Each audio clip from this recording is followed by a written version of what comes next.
Bulikam ang pagnanakaw ng isang lalaki sa isang computer shop sa San Mateo, Rizal. Ang suspect isinumbong ng sarili niyang anak at umamin naman sa krimen. Yan ang unang balita ni EJ Gomez.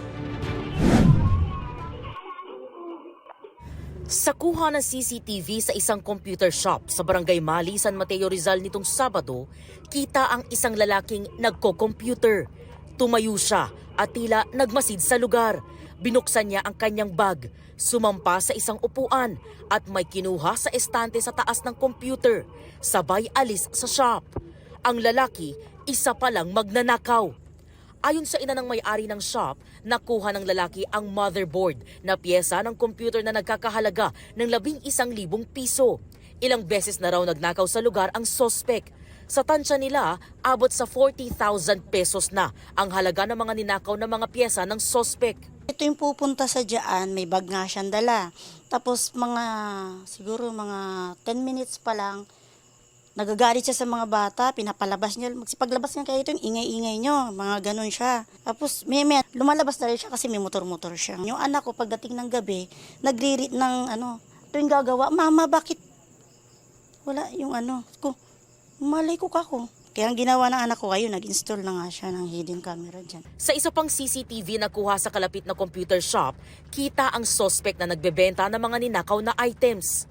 Yung ninakaw niya po raw, naibenta niya lang ng 50 pesos. Kaya lang, sabi naman po ng may-ari, 11,000 yung presyo nun, inano mo lang ng 50 pesos.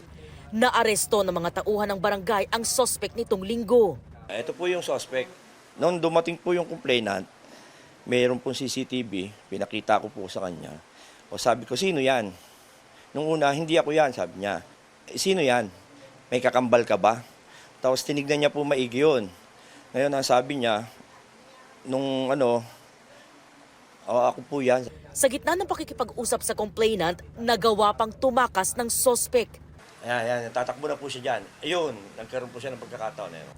Nang mag-viral ang post ng biktima sa social media, nakatanggap daw siya ng tawag mula sa mismong anak ng suspect para isuko sa mga otoridad ang kanyang ama na nagtatago sa kanilang bahay sa Montalban.